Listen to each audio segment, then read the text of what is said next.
Hari Om and welcome. In this series of videos, we will be reading this book, the Yoga Chudamani Upanishad, or the Crown Jewel of Yoga. And this is Swami Satyananda Dharma reduction, and under the guidance of Swami Nirajananda Saraswati. And we will go through every part, every chapter through it. And this is a series of the mantras and comments to it. It's a treatise to Kundalini Yoga, original Sanskrit text with transliteration, translation, and commentary.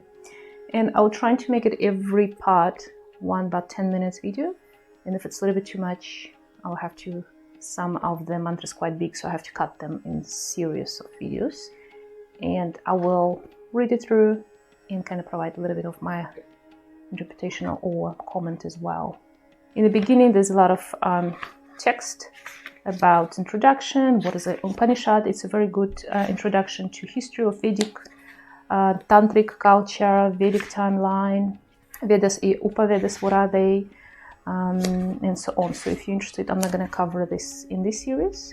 What are Vedas, which Rig Veda exists, and others, Samaveda, Tharva Veda, Brahmana, Aranyaka, and Upanishads. And that's what we are reading, Upanishads. There's 4 collections. And we're reading the Crown Jewel of Yoga 1. And here, just in introduction video, I'll read a little bit this outline of the text, which we're gonna touch. The text begins with the 6 limbs of yoga: Asana, Pranayama, Pratyahara, Dharana, Dhyana, and Samadhi. And then goes to describe the 6 chakras, 16 Adharas, bases, 3 Lakshayas, aims, and 5 Vyamas, spaces of yoga. So just a disclaimer, if I'm going to pronounce incorrectly some of the terms, I apologize. Sometimes people differently read them. Plus here it's always transliteration, so it's the way I see people transliterated it. This part of the text has a strong affinity with the science of Tantra and deals in depth with the lower chakras, which is Muladhara, Svadhisthana, and Manipura, which are often not mentioned in other Upanishads or classical yogi texts because of the relation with the instinctive nature. So that's right, so you're kind of getting discarded. Special emphasis is given to the origin, location, function of the major nadis and energy channels, including Ida, Pingala, and Sushumna. And I just finished my series on the Pranayama book where I talk about this too a lot, so you can watch those videos. The pranavayas are also discussed in detail in relation to Shiva, or the soul, and Guna, the constitutes of Prakriti. Next, the text provides description of Ajapa Gayatri, which is an older Vedic and Upanishadic Vidya, showing the harmonious integration of these 2 ancient systems. There's a lot of actually parts, so and one of them related to this.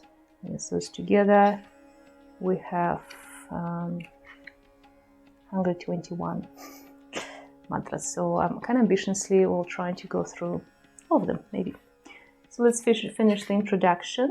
Following these detailed discussions on yogic philosophy and the Japa Gayatri, the Kundalini Shakti is described along with its pathways, methods of awakening, and the necessary dietary and disciplinary observances. And that's what I wanted to talk anyway in my series of yogic videos, but I don't want to just jump from one topic to other. So this book is very amazing, these Upanishads, because we're going to go in a structure. Plus, you will see that I'm not just saying something from a personal perspective, but I rely on very ancient and correct text. And there will be commentary not just from me, but also from qualified yoga teachers and enlightenment people. The text further deals with the theory of the red and white bindus, rajas and shukla, which represents the vital and conscious, as well as the female and male forces. This is an important tantric concept which actually completes the theory of Kundalini, but has been omitted from many of the later yogi texts due to its association with the sexual aspects of Tantra. And that's what we talked about many times. What is the Tantra and what people think that Tantra is, what it is not. The processes of retention and reversion of the bindus are clearly described here, along with the relevant practices utilized in the different stages of this process. In this context, several important mudras and bandhas such as Kechari, Vajroli, Mahabandha, Jalandhara, Mula, Uddiyana Bandha are described in detail.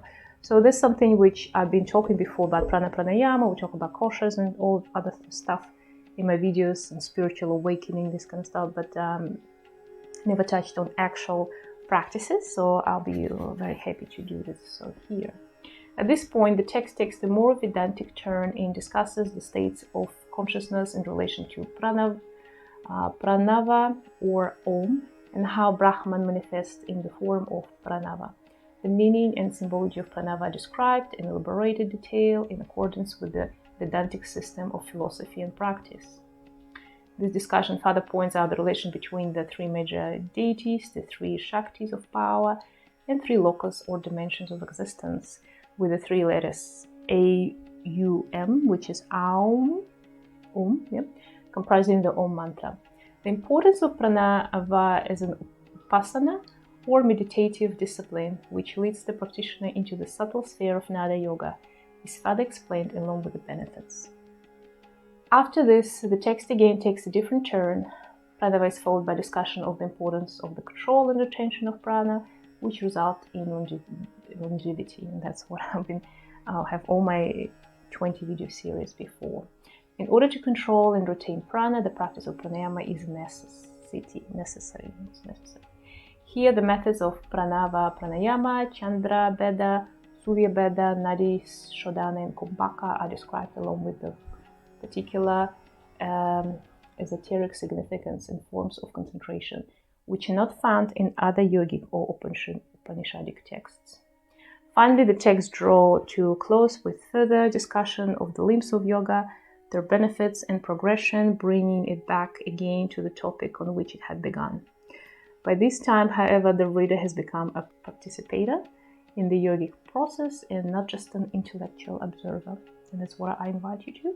While we're doing this, you can set yourself 1 week of one chapter, or 1 day one chapter if you have time, and at the same time start practicing simple pranayamas. I have a lot of videos of this and recordings available, live streams. Go to my live stream section of some of the pranayamas, meditations. I have different levels and stuff, so you can practice something already. Yoga Chudamani, the crown jewel of yoga, is a manual of highest sadhana, which is meant for advanced and initiated aspirants.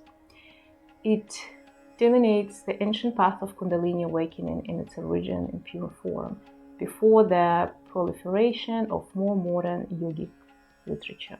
So this, they're trying to tell you, is to more back to the source, clear to the source as you can. Mantra by mantra, the text points out the necessary means of transformation which leads to an experience of the deeper aspects of yoga sadhana and its culmination in the expansion of consciousness and self-realization. Thereby, the text becomes a practical and experiential proof of the compatibility of yoga and Vedanta, or the tantric and Vedic systems of philosophy and practice. And here given a list of references. And the first, before we go even into the chapters, we introduce to Shanti mantra, and we do it always in the beginning of my practices, so you can join me there. So you can see we kind of going to tap to the texts, the Upanishads, which come before any more later interpretations. I don't know, maybe like 2,000 years ago, when yoga was, famous 8 limb of yoga, which already existed, but it's been kind of modified and purified by Patanjali. And then in the last 100 or so years, it's been adopted by the rest of the world, apart from just where it's originated. We cannot say it's originated in India in particular, but it's in the last couple thousand years it's been adopted there the most. In this text, it's more the closer to the source, and it's included this tantric, older, ancient yogic practices, which right now yoga, wherever you go to a yoga club or whatever, they do apply them, but they modify them and make them more in a modern way. And there's a little bit philosophy changed as well. And I talked about this before, where Tantra is not what you think. It's about traditional yoga we practice right now. In terms of yoga, it's all about structure. So you come from the bottom till the top and you have to climb like a ladder your progress. and in Tantric Vedic science, there are some practices which kind of you can start from top and then jump into the bottom. And these 3 lower chakras, which always been kind of scared of or attributed to be not the good ones in traditional modern yoga, so everybody want to be high on and practice on the higher chakras. In tantric practices and the ones I apply and follow too, it's everything is equal, so you can get enlightenment from any point on your kind of column of your chakras. You can get enlightenment from any point of your state of evolution, and it's not about how many years you've been practiced before and or what style or with which teacher. So that's I think it's very important, and the word I'm looking for, liberating. It's very liberating to understand that and tap to that. And I also like it because he's a lot of very practical points, particular practices and what they're for. So stay with me and look forward for next videos. Hari Om.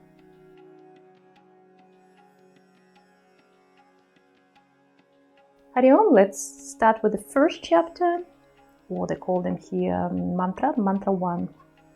So the mantra 1 is purpose of the Upanishad. It's called like that. And here you can see you've been given Sanskrit and also transliteration. I'll try to read it. Yoga Chudamani Vakshe Yoginam Hitakamyaya Kaivalya Siddhidam Gudam Sevitam Yogavitam Mamai.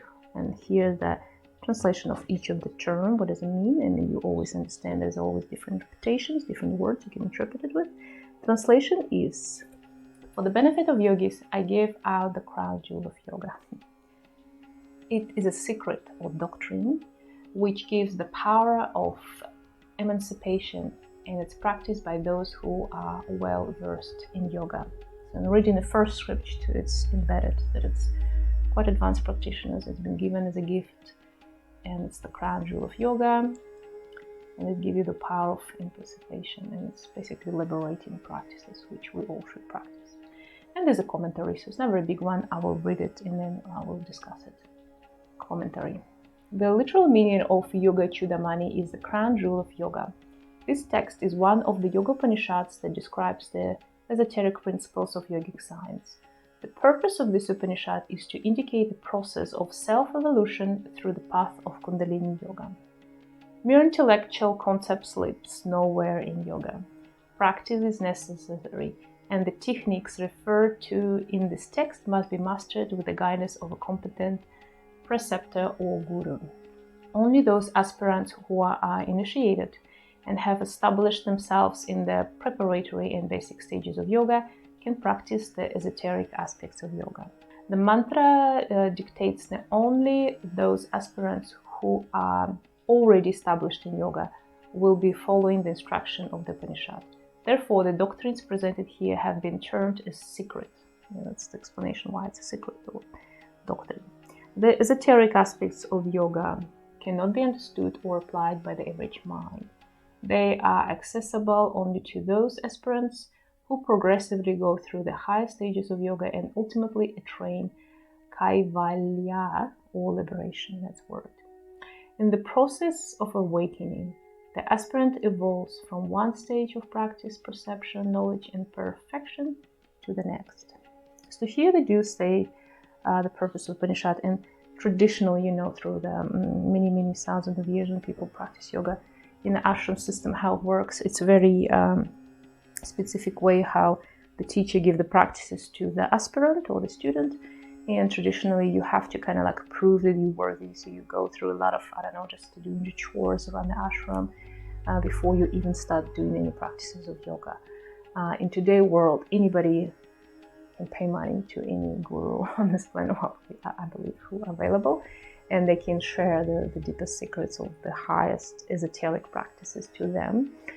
But you can just believe in the word. And when I ask people in the class, I say, "Do you practice yoga?" And they say yes. And what does it mean? I've been 15 years embedded deeply in my everyday's practice, in every texts and stuff, or I've been 3 times in some fitness club and I've been in the class of stretch. So what is your yoga practice? What is your understanding of yoga at all? So that's kind of reflected that you should be a little bit familiar before you go into deeper practices. And why they give you this warning is just because, as I told you before in my previous videos many times, yoga can stop the processes awakening of, for example, Kundalini, even though, or just any other, like you start feeling energy through the body when you start practice simple pranayama or just asanas, and people start, well, first of all, your something tendencies, like if you feel more, for example, you have some kind of fear coming through you, or tendency of your character, for example, you're very egocentric person.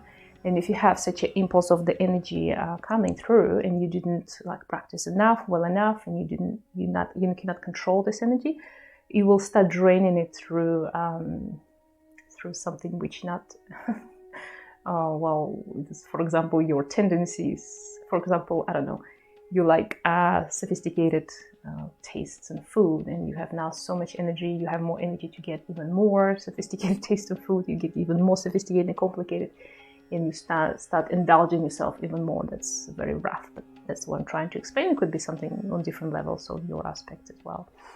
Or, for example, you're trying to love the world so much and giving yourself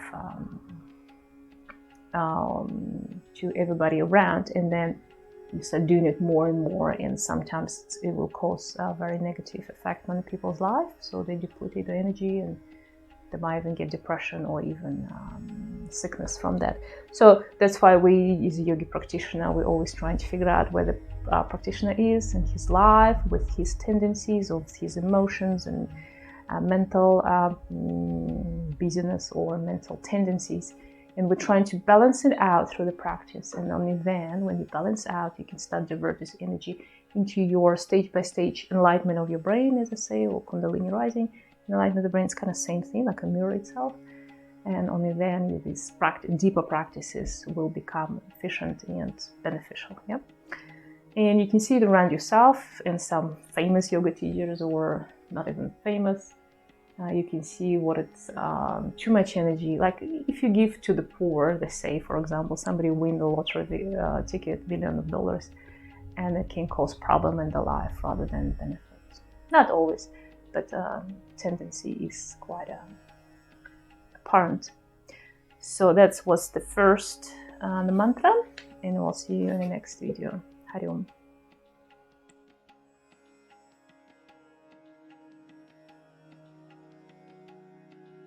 Hari Om, the mantra number 2, and it's quite a little bit long one, so I will see how it goes. Maybe I will do it in 2 parts. The 6 limbs of yoga, and again there's a Sanskrit text and the transliteration.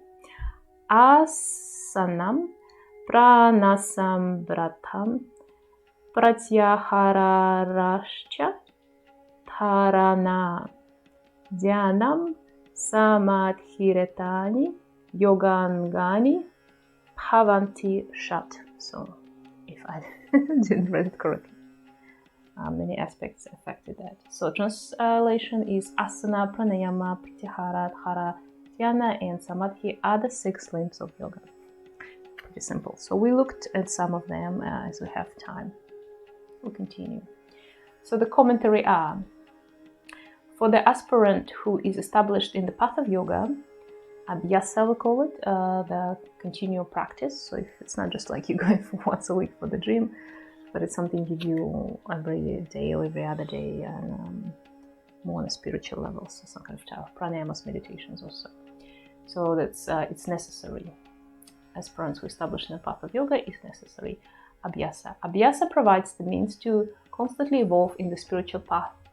The main difference between the 2 paths of Raja Yoga and Kundalini Yoga is that Raja Yoga starts with the disciplinary code of Yama Niyama, whereas Kundalini Yoga starts straight away with the practice. Kundalini Yoga is an integral part of the Tantric system, in which it's considered that through practice the level of consciousness will be raised, and then the discipline will come a natural part of life, rather than forced patterns of behavior causing suppression and guilt. So they're trying to explain this kind of what we talked about in the beginning, So the Raja, it's very structured way of practice yoga. In Yama and Yama, first two foundation, the cornerstone of it.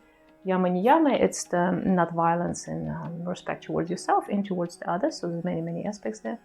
You can read about it, but it's 8 limb of yoga, first 2 stages, and then you go Asana, Pranayama, Pratyahara, and Dharana, and so on. So, but unfortunately, well, first of all, in the modern world, nobody does these 2 stages first. Maybe in some ashrams in India, but usually, especially if they teach somebody who come from overseas, they don't bother about those 2 aspects. And with Kundalini yoga, you kind of start straight to the practice, and they explain to you. They believe that when you start practicing, and naturally you start getting into the path of, you start becoming vegetarian, you start dropping practices of ahimsa, harm, you stop hunting if you do it before, fishing, anything like that. So basically you become changing while you practice. And it's both. Because I see people who come to practice and they come to yoga for physical, like they think it's like an exercise or fix the back problem or hips or something. They want to lose weight, for example. And then the practice changes them, change their family, change the attitude to the life, change the profession, and so on. So, therefore, the instructions on Kundalini yoga, which are the main theme of the Upanishad, began with the Asana and Pranayama and not Yama and Yama. The 6th limb of Kundalini yoga mentioned in this mantra as follows. So the first one, Asana, pranic regulation through physical postures. That's what I keep telling you. All my Pranayama series, that the asanas, physical positions you take in yoga, particularly even right now, I'm sitting in half Padmasana, or especially it's Siddhasana. So my heels are one over the other, and they're touching my groin, and it's already the posture which redivert my energy levels in particular way. Yeah? So it's already the pranic regulation through my physical position. Upright back, shoulder straight, in the position of my legs. So that's what you do when you go to the gym, whatever on the mat, you start practicing yoga, and you're always aware of your breath and direction of your energies. If you're not, you're probably not practicing yoga, you're practicing Pilates or something like that. So let's read about the first. Asanas are the basis of Kundalini yoga because of the effect on the pranic system.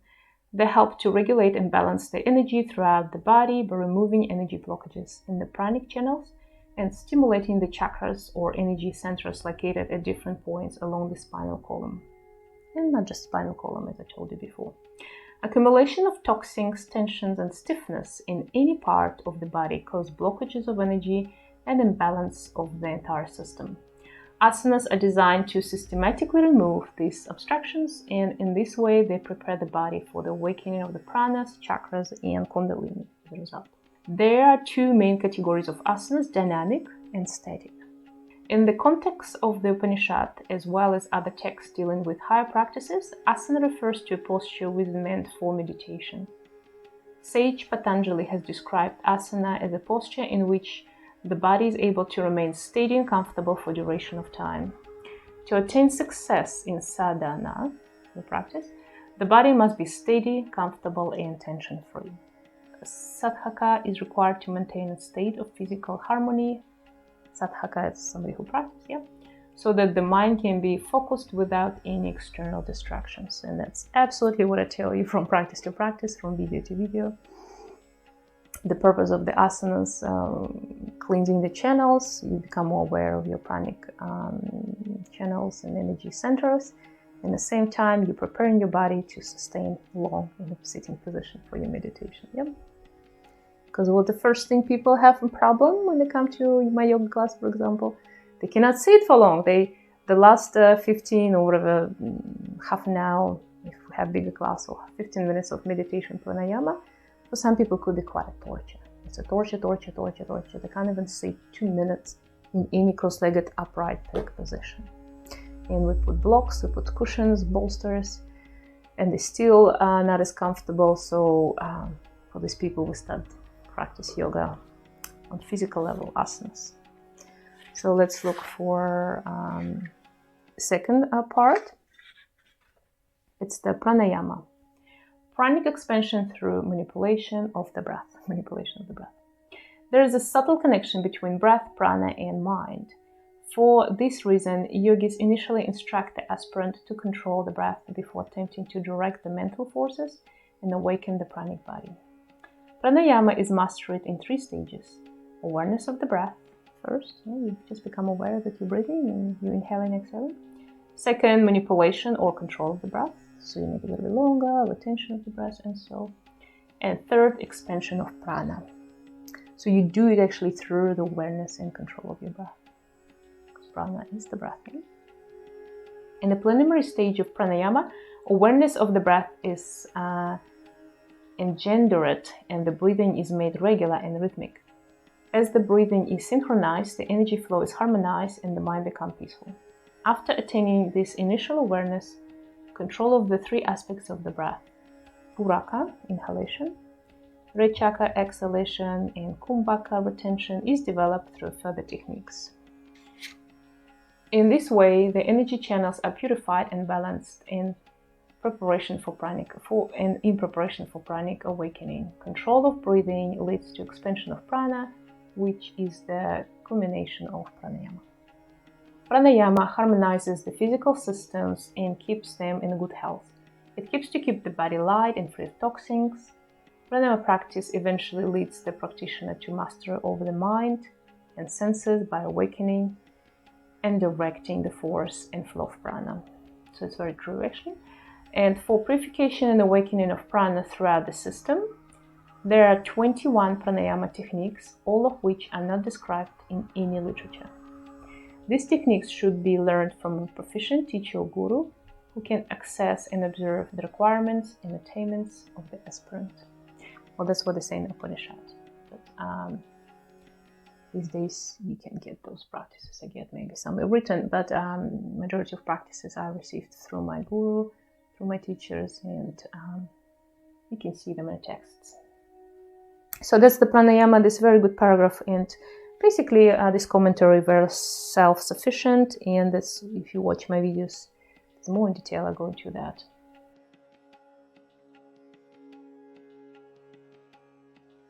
Third one, Pratyahara. Pratyahara, it's withdrawal of the senses. We'll read it first. By withdrawing the senses from the external field of objective awareness to the field of inner reality, the mind is able to perceive the inner experiences and realize the subtle personality. In normal conditions, the mind is diffuses in its quest for material happiness. Material, maybe materialistic, you must say. It is the nature of the mind to be extrovert, to run after attractions and pleasures of the world. Vast amount of energy are utilized in external pursuits that leave the mind fragmented and drained. In order to conserve and harmonize the mental force, the yogic aspirant channels the mental and sensory tendencies of his personality towards inner awareness and experience. Normally, the mind follows the senses. In Pratyahara, the senses are made to follow the mind. When mastery over the sensory organs is attained through Pratyahara, the mental energies can be redirected for the awakening of Chakras and Kundalini. It's one of the very important points here, and I kind of touched about it before, but it's very nicely summarized. So here we have this, explaining you that we have this all the mental tendencies, and the way the mind designed. The mind are designed to figure out formulas or figure out this solution for something, kind of, but it's all so the mind cannot give you something which not exist. I'm trying to say. And majority of people who do, for example, art, they never tell you, I invented, this painting and I decided to draw it. They tell you that they been given this. So they've been given this poetry that coming through the mind, or it's come to them in a dream, or they saw it somewhere and give them this image. And I can say through, for example, my science life or artistic life, for example, writing poem, I never like invented it intentionally. I have it been given and I just had to write it down, So that's how it works, and it shows you that the mind itself, it's only can digest what it already has. So that's why it's constantly in the search for some new information. So we using our organs to look outside, sensory, hearing, eyes, and so on. And we're trying to reinterpret it with information already stored in our life or whatever throughout. So the mind actually cannot, and a very big misconception, many people who are very materialistic, especially like in the science community, they think that your mind is amazing and you can invent something or you can figure out something new, but no, you can't. If you've been given something, this is algorithms, how your mind gonna work. Yeah? So it's good to practice this to get different aspects, but you never get something new or see the more enlightenment bigger picture. But in yoga practice, when we're switching off the sensors and we calming down the mind, and then we start hearing the other sources of intelligence that come into us. Because our mind, it's there's a different words of analyzing the data, but apart from this, we also have intelligence, and we have other aspects of our mind, like memories and so on, which often we don't get access to. And we also have intuition, and we also have connection to the source, which some call it Akasha records or something like that. So what is this? This is something that you remember but you never get access to. Probably could be something that gets stored in you initially from all your like evolutionary input. Something like kind of like, the birds that migrating, how they know the bird was born there. She never knew that she has to fly across the ocean to the other part of the world for migration. So she's just a chick. Nobody explained her. I don't think like her mother explained her, like you have to in the end of the winter, whatever, you have to pick up your wings and then fly through the ocean, and then don't go left, go right, and after this island you will turn left. So they don't do this. They have it instinctively. Yeah. What is this? It's something that comes through your life, through evolution. You can, if you biologist, you can understand like that. But in yoga, we know that we're just connecting, we're just hearing those other sources, your self, I, and so on.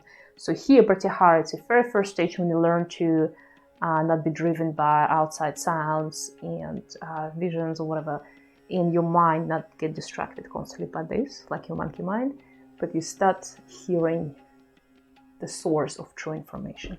And it's not just about your like deep wishes and desires, which you do start hearing from that, but it's also about any other information in the world, because everything else you can access through yourself, through the deep practice of yoga. And I hope you will. Hari Om.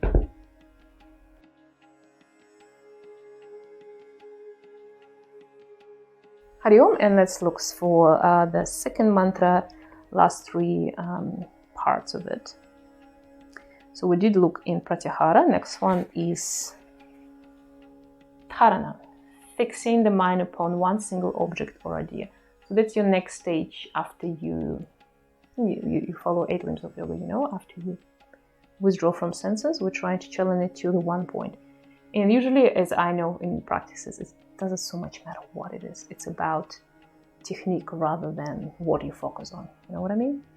Let's read the comments. In Dharana, after being fully withdrawn, the faculties of the mind are focused at one point. In order to focus the mind, a base for concentration is necessary, which can hold the mind absolutely steady. This base may be a symbol or an idea. It's not so much important. What is it? In Kundalini Yoga, the different psychic passages, chakra symbols, and their corresponding mantras are used for this purpose. By concentrating one-pointedly on a particular chakra or symbol, the energies inherent in that center are awakened. This is the preparatory state for higher meditation. And that's why the yoga kind of full of symbology, particular triangles, particular number of petals, the colors are important.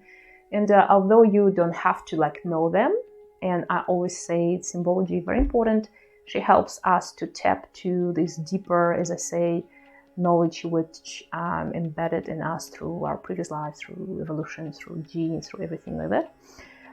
But it's also, it helps you. But it's also, you don't have to tie up yourself to something very particular. So that's why we don't draw usually pictures of chakras and this kind of stuff, because I see it like that, and next day in my deep samadhi I see it differently, and person next to me, they see it totally differently. So there's no like correct representation, although there's a particular colors and symbols that related to particular chakras. And if you start focusing on them every day, from time to time, you will start awakening those points. And they say this in everything in life. If it's something you keep thinking about it, it's going to happen. So if you're kind of more negative and thinking about, I don't know, car crashes or something, and you're more afraid of them, and you every time rerun scenarios in your mind, it's more, you kind of attracted that situations to your life. Yeah. So in yoga, we're letting the go. There's something that kind of scares us by releasing those chakras responsible for fears, anger, and this kind of stuff. And we're focusing on the positive aspects of those chakras and practices, if it makes sense. So the next one will be the Dhyana number 5, spontaneous meditation or contemplation. And usually if you've done a lot of practices and you've been sitting there with eyes closed and you have this moment when you felt like you're kind of suspended, you're withdrawing, that's the moment of withdrawing. And then you're trying to channelize your focus on some one point. So usually we use mantra or visualization. It's a good one when we have a tratika, the candle flame, and focusing on that, or some image, picture of Guru, Jesus or something.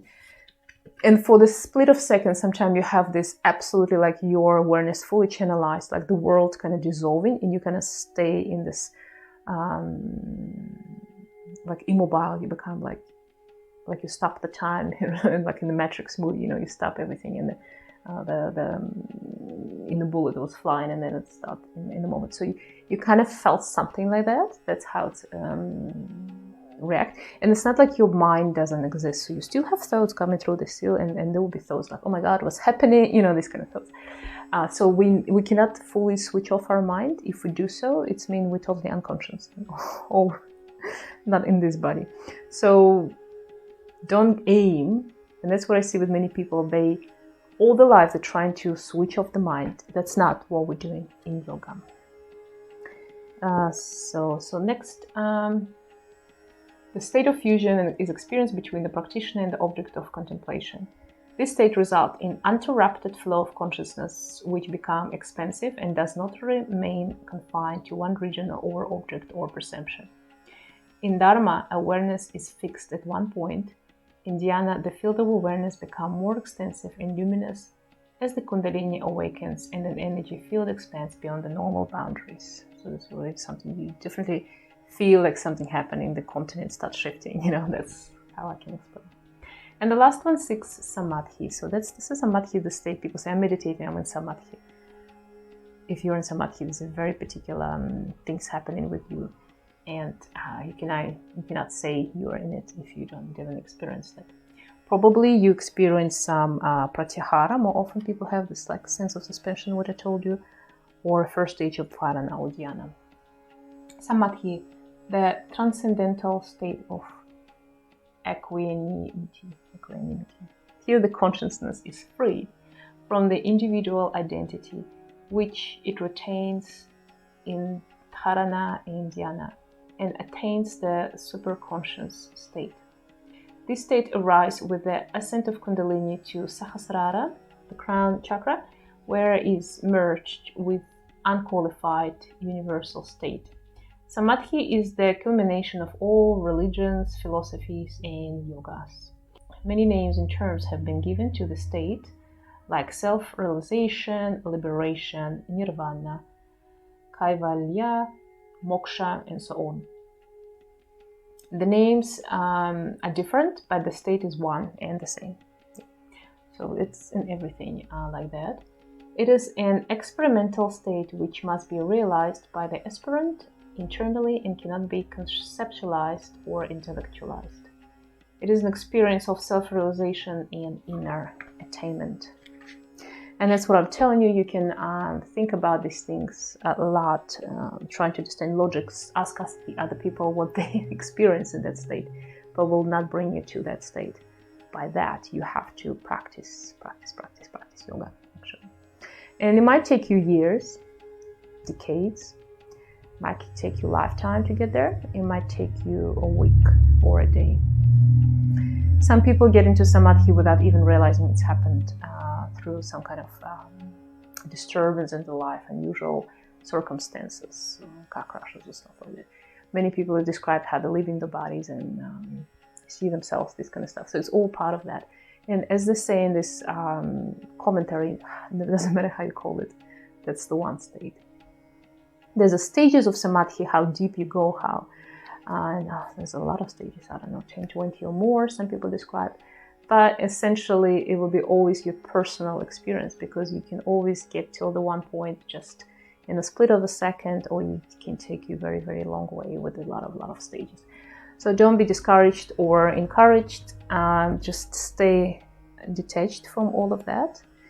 At the same time, yearn for something more, and it will always come to you if you really truly want to get there. Because if you will not meant to do that, or connect to this knowledge, or hear what I'm saying, or anybody else, or have any experience of yoga, you will not come across that in your life, or you come across, you have experience when you don't want to come back to it. So if you already have this desire to follow it, you have to go all the way. Yeah, it's meaning meant to do that. Well, you don't have to, but if you're meant to do it, you will. And it's like that works with anything in this life. So we have to be more attuned to this deeper instincts and desires we have, and follow them rather than something that others imposed on us, as usual. Hari Om and blessings.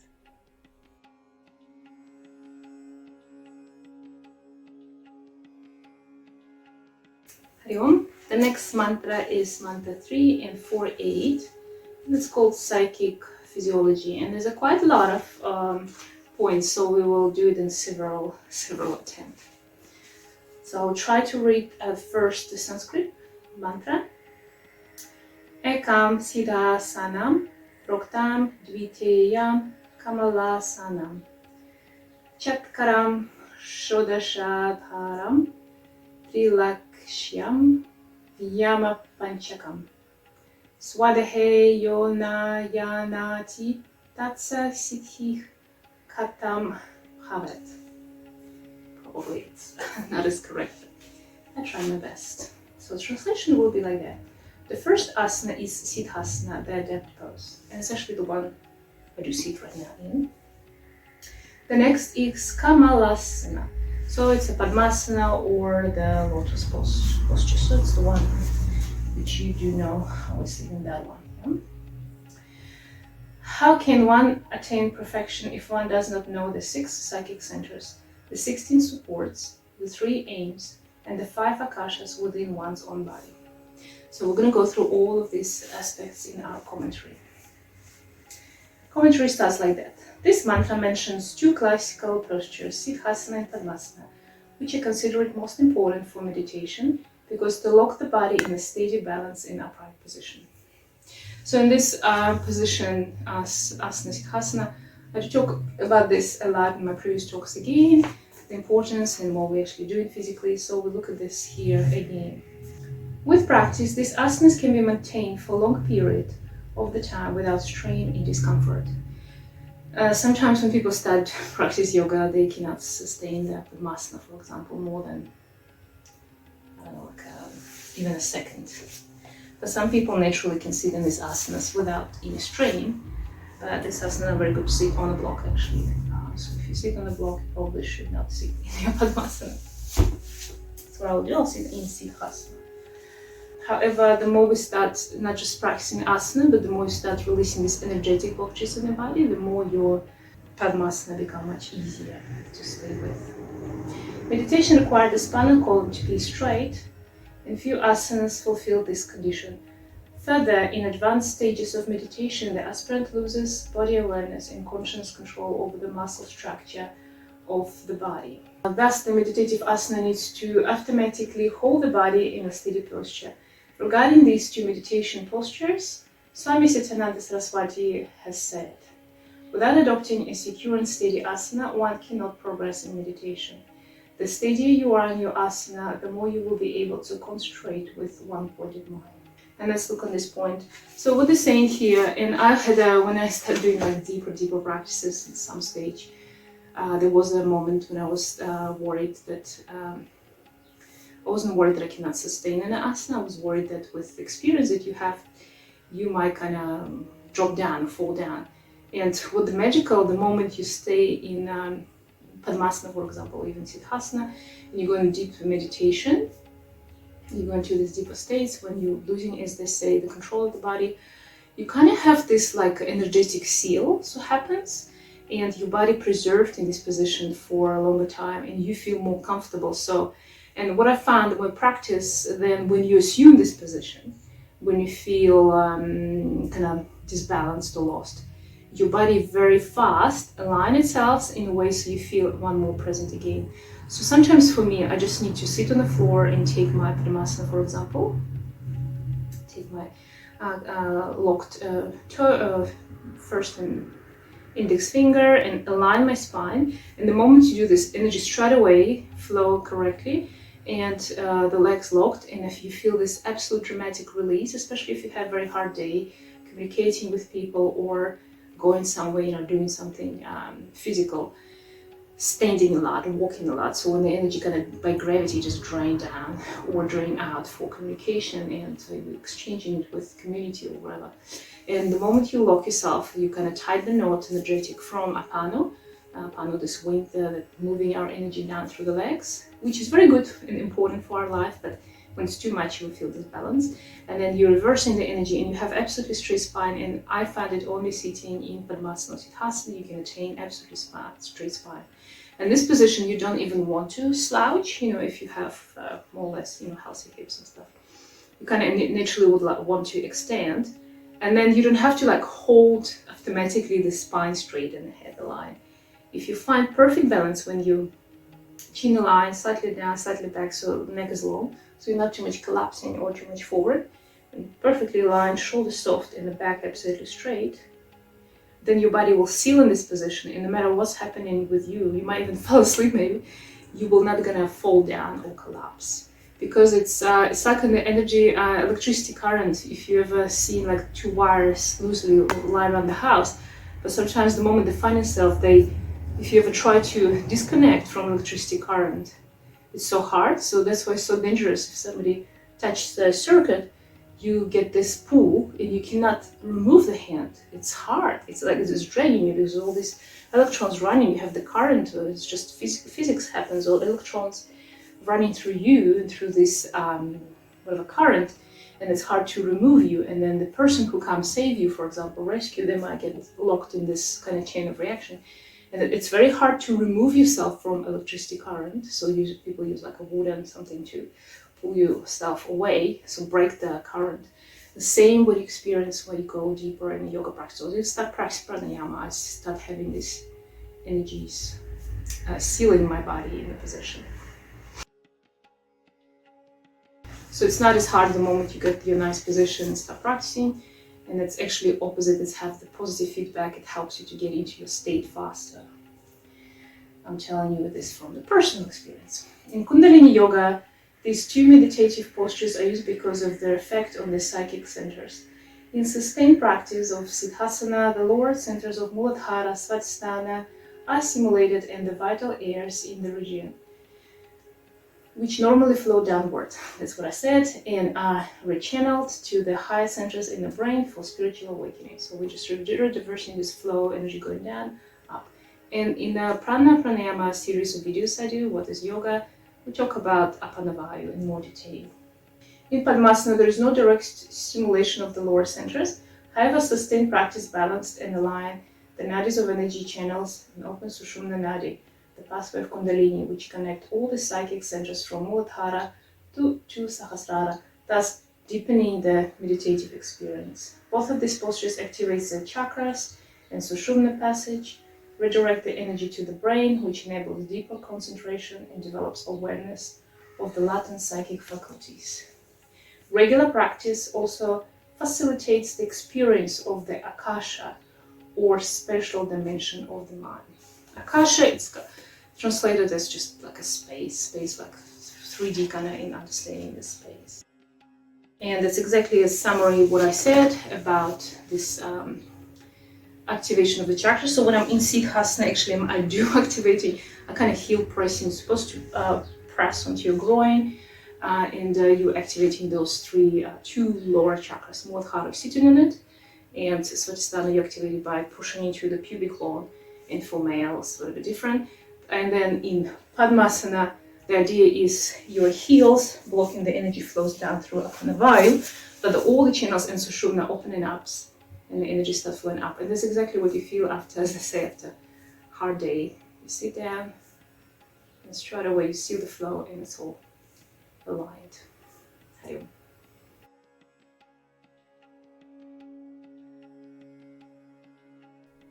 Hari Om. Continue with third and fourth A mantra, psychic physiology.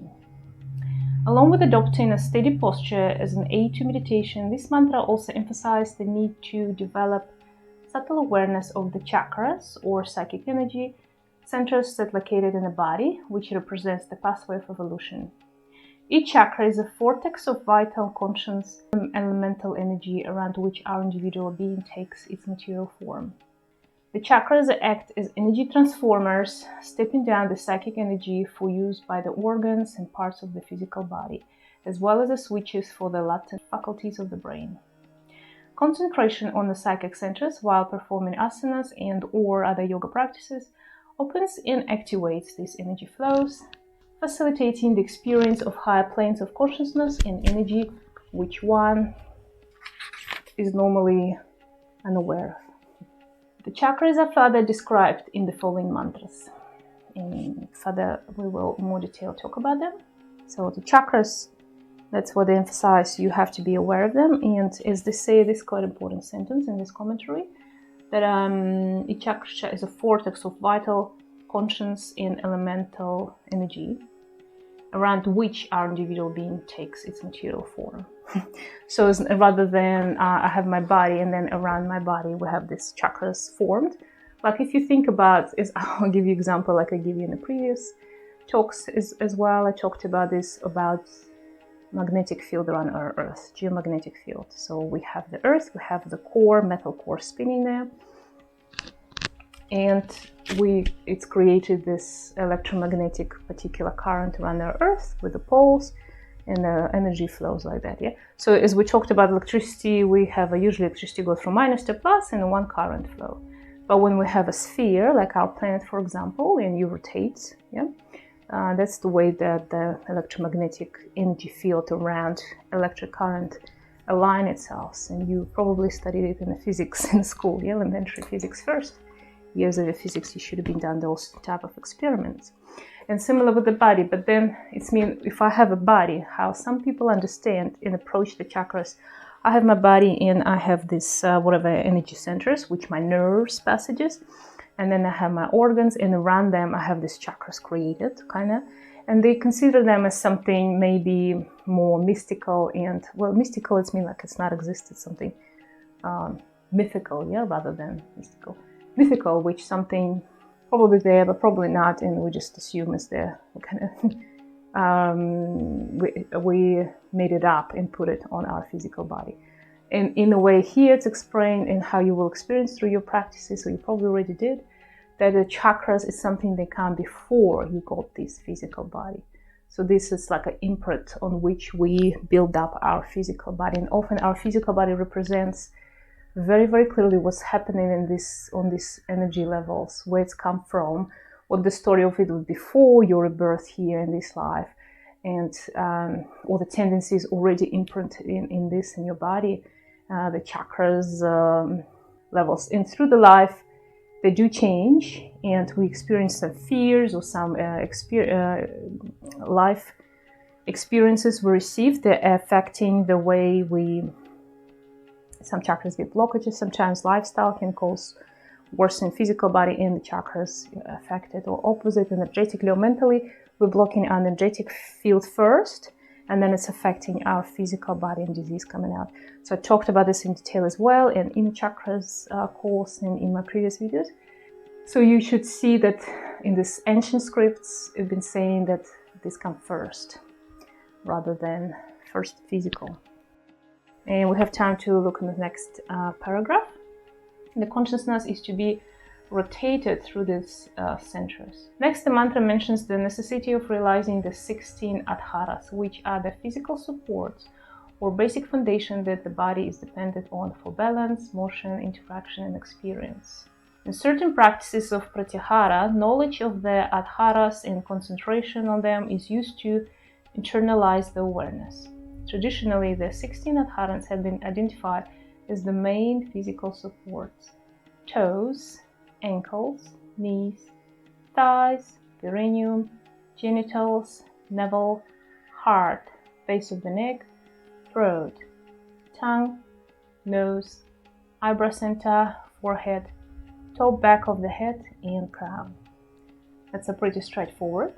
And usually these are points that's kind of eyebrow center, knees, thighs. We use all of these points, and you can hear them throughout the classes, sessions a lot through Yoga Nidra. We repeat them, or whatever meditation, we're breathing through the eyebrow center, or we're just focusing in meditation or pranayama, or even while you're doing your asanas. So if you long-term practitioner, you're very well aware of them, especially if you follow Satyananda and Bihar school. What is to be said here that you don't have to be like aware of them or memorize them. It's just through the practice. If you, for example, practice yoga and it's not very much familiar language, just make sure that you understand, like navel, it's actually your belly button, yeah, so this center of your stomach. So just to be sure you're clear with your teacher where the location of it. And the consciousness is to be rotated throughout these centers.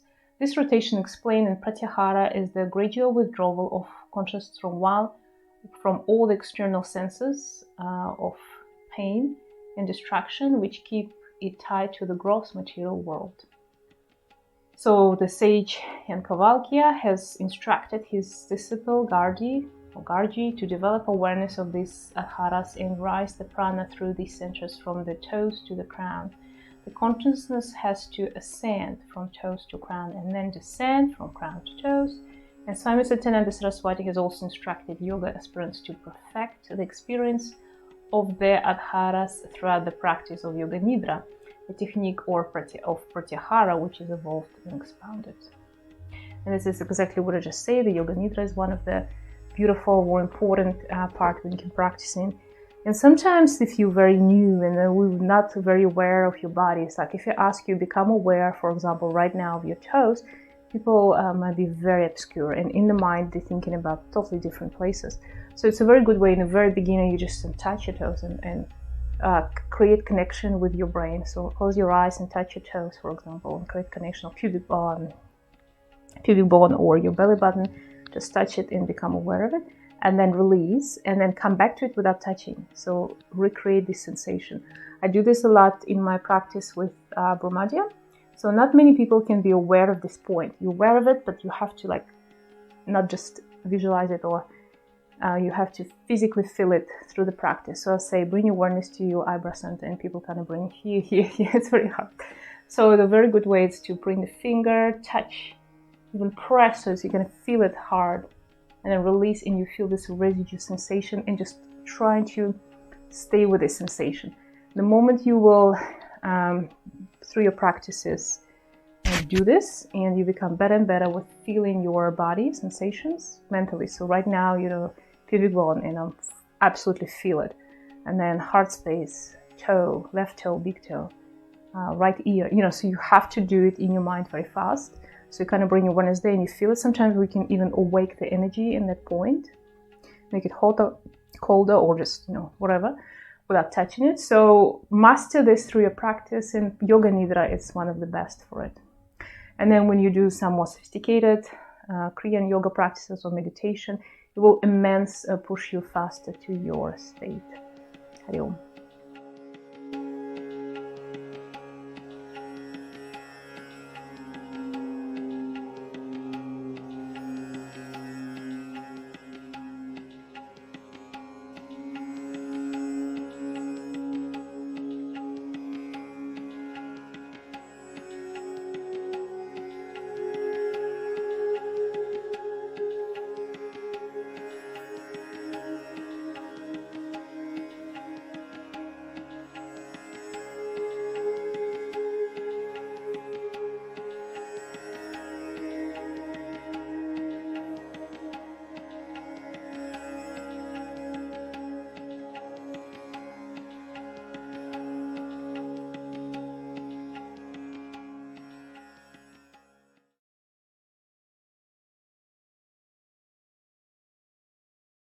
Hari Om. The next paragraph of the same mantra 3-4a follows. Comments. Next, the mantra refers to the three lakshayas, which are the three goals or objectives to be realized at the time of sadhana. Sadhana, your practice. These goals are known as first, Bahya Lakshya, second, Madhyama Lakshya, and third, Anatarika Lakshya. Generally, aspirants have a physical, mental, or spiritual objective in mind during the sadhana. Sadhana, it's your basically yoga practice, but in a way, sadhana, not just practice as you go to gym and practice your muscles, but more as your dedication to this knowledge of yoga and your kind of step to become enlightenment, or to do on a passage of spiritual evolution. Bahya Lakshya is the physical goal or the external objective, which is aspired for. First one. The Madhyama Lakshya is the mental goal or the middle objective, and Antarika Lakshya is the spiritual goal or internal objective. And three Lakshyas have been explained as the state of experience which one aspires for the attaining completion and perfection in sadhana. So people come to yoga and they have kind of different goals. Usually first start with something physical. People want to feel the body better or control it better or lose weight or heal the body, or not very good, but one of the people just come in there for some appearance changes, because the moment you start practice yoga, as I say, we're not just like tone the body, lose the weight, or water in the body, lose its lymphatic system, stabilize. It's all come from the health, basically, which improved while you practice yoga, and mental and physical and spiritual. But then you're also changing physically, so sometimes people even get a little bit taller through yoga practice, or if they have any particular curvatures in the body, they can straighten it up. And it's all proven and happened with the practice, so don't think I'm saying something that's not realistic. And according to tradition, the external objective to be aspired for at the time of sadhana is the vision of a blue light located a few inches away from the tip of the nose. This is Bahya Lakshya sadhana, where the consciousness attains the ability to visualize the subtle form of an object. Madhyama Lakshya sadhana is awareness of the Panchakosha, the 5 dimensions of human experience. Annamaya, material, food, Manomaya, mental, mind and everything around here. Pranamaya, the vital or life force or prana, Vijnaya Maya, psychic. And Anandamaya, it's transcendental or self-higher self, higher self. Antarika Lakshya is becoming aware of the energy flow and the psychic passages, visualization of the concentration on the psychic symbols, and awareness of the psychic sound. So it's just summarizing which one is which one. Basically, we have these 3 stages. First, physical, and if you start visualizing this blue, and I say correctly, I don't want to, blue light located a few inches away from the tip of the nose. The next stage is when you become very aware of your all 5 koshas, and move in between and this kind of stuff. And the last one is the energy flow and psychic passages. So you feel all the nadis, the chakras. You can control them. So by the power of your mind, you can just become aware of this chakra, or move the energy from left nadi to right nadi, so something like that. And we use it in Kriya Yoga. We do a lot of breathing through the passages in Kriya Yoga, and we kind of move through the chakras, and we can, there's a lot of very intricate nadis, somewhere in the face or around the body. You have to be able to kind of move in between those. And it might sound like it's something impossible, and you never know how in detail people can control it and work on it. So especially as a yoga aspirant teacher, you don't know if people actually sitting there and sleeping or doing the sophisticated practices. So you just have to give it time and practice regularly. And that's what will open it up and help you to feel these things and control the prana. And I can tell you that there's people so different. Some people can do it from the first try, and for some it might take whole life. And the last part of this paragraph will be the Akashas. Finally, the mantra mentions the Akashas. So the Akashas is the spaces, which are described by the yogic traditions as a state of inexperience where the individual consciousness fuses its identity with the vast and expansive nature of Brahman. The word Akasha is literally translated as space or etheric dimension. The Vedic tradition describes 5 Akashas, which are known as Vyoma Panchaka. These Akashas are Parakasha, the pure and formless space where consciousness merged with the universal consciousness. Apara Akasha, the space which is in the form of the darkness within and without. In the Christian tradition, this space is described as the dark night of the soul. Third, Mahat Akasha, the space in which consciousness manifests in form of mental attributes and qualities. Tattva Akasha, the space which pervades the dimension of the 5 elements, the attributes in nature. And you know the 5 elements, it's the earth or soil, solid, the water. The third one will be the air, a fire, then air, and the 5th one is actual Akasha. It's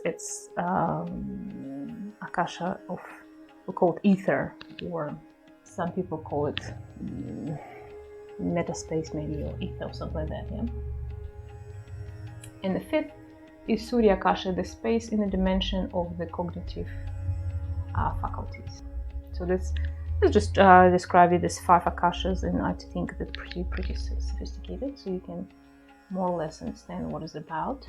And you can see that these Akashas in these terms, they're not very specific for the yoga tradition, or Tantra Yogic or Vedic yoga.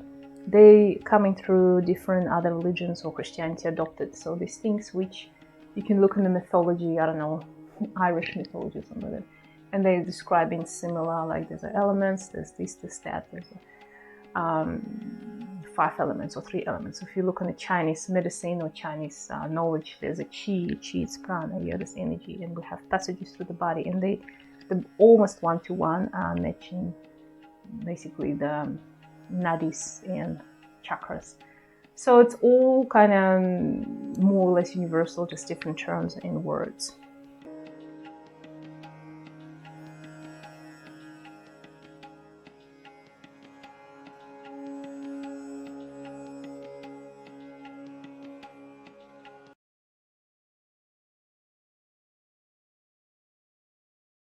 For the last 3 Akashas, it's the yogic tradition describes 3 Akashas or etheric planes, and that's the one which we have within our body. So first one is Chidakasha, the plane of infinite consciousness in the region of the head or Ajna chakra. So it's everything in your eyebrow center. So it's, if you draw a line between eyebrow and the back of the head and between the ears, so 2 lines, and when they cross, that will be a kind of physical center of your head, and that's where you should feel your ajna is, I'll not say like kind of located, but materializes itself, where you perceive your ajna. And everything around it, we kind of, when we start looking on the space from the center within in all directions, so it will be all around the head, kind of between the neck and top of your head, maybe a little bit higher. So this will be your Akasha space. And we use it almost every yoga practice, Akasha at the end or through the practices. Akasha is, Chidakasha is very important one in meditation. So learn to practice, to learn to feel it. The aspirant fixes his consciousness in Chidakasha by gradually rising it through each of the 6 chakras.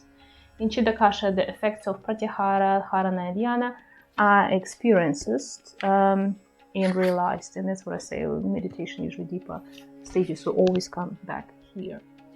As the consciousness moves from the gross planes of experience to the subtle planes, transversing the chakras, it becomes more refined and able to absorb the transcendental reality. Second, Hridaya Kasha. Hridaya here, around the heart space. The space in the region of the heart or Anahata chakra, where one experiences personality transformation after the awakening of energy within. In this state of perception, the aspirant is aware of the subtle and gross nature of the personality at the same time. And usually this Hridaya Kasha, Hridaya is a heart space. So it's kind of within, Anahat located across here at the back. So the center across here. So if you draw the line, and in the middle will be your Kasha, will be your Anahata chakra. And all the space, it won't be just in the rib cage around. So basically from the neck to your belly button, stomach area, diaphragm basically. So kind of you feel it around as well, not just within physical limits of your body, but somewhere around. And the more you practice yoga, as I told you, these pranic channels and body expanding, and we have practice in trying to expand it and contract a lot. So we're trying to kind of energetically open up these chakras, and you start feeling they can reach quite far, even from a distance. Yeah. It's kind of our center of emotions. That's where our heart, that's where we feel sadness, love, these kind of things. Yeah. This is the place when you surpass your kind of lower chakras, I would say, when your energy kundalini rise up till the heart or beyond, you merit both. You merit the superconscious, the universal consciousness, and your personal ego and everything that comes from below. So that's the meeting point. And we have a lot of practices. We're kind of practicing to bring it together here. And also the symbol here is the down pointing triangle and the up pointing triangle, and the mid and the point. So one comes from the head, one comes from the base, from Muladhara, and the mid in heart space. And that's why it's not on that one. So this picture doesn't. It's a down pointing triangle, and then when they meet, we have this 6-point kind of David star. So this is absolutely representational symbol of your Anahata or Hridaya Akasha. And the Adhara Akasha, the deep etheric plane, which where the energy is the rest in manifest universe. This is the psychic dimension, symbolically represented the chakras and elements. The Adhara Akasha, the deep energy, is at rest in the manifest universe. It's a little bit hard. The yoga tradition indicates certain methods of realizing these etheric dimensions through different forms of practice. They also state that although various descriptions may be given in different texts, complete comprehension of realization of this dimension will not take place except through systematic practice. However, the individual sadhana is its method must be learned from a guru or a preceptor. Towards the final analysis, there's a matter of inner realization. Yeah, so there's a several points. So first of all, Dharana, it's your navel center, basically. And it's something very ancient, something in many, I know in many traditions, like for example, in Russian tradition, we have here Hara, which is Dhara. In Russian language has a lot of Sanskrit roots that together, and they say they used to be almost the same language back in the day. And Hara, it's here, belly button. So we have this practice when if we put the finger through your belly button and press a lot, and you should feel very strong pulse. So if you don't feel the pulse, it's mean you're out of your center. And there's some practices, basically Dhanurasana, some asanas, which can put your hara back to the place. And when it's not in place, your kind of organs in your stomach, because there's no muscles much around your corset of your pelvis. So in the pelvis, organs kind of sitting all there from stomach, pancreas, all these organs, kidneys, they're kind of more or less loose around our belly. And that's why often they can move and shift there, and they can be aligned from the center. Usually might happen, if you do something, strain activities or too much stress, or people don't exercise enough, not have healthy energy or the body, usually energy as well. So something, emotion can affect this. And there's a practice when you can put it back, and usually it's included some asanas, also by strengthening your energy field and by just practicing, hatha yoga, the practice of asanas can help you to bring back as well. But otherwise, if it's realigned, why it's dangerous, because it might cause some diseases, and quite bad ones. Yeah? Think about this. But then we have practices when we connect Adhara Akasha, so as you see, Hara, which very, they connect you to your roots, to your ancestors, to you deep down, back in the time, maybe 4-hour perception times. So it's very deep rooted, strong practices. Yeah? Hari Om.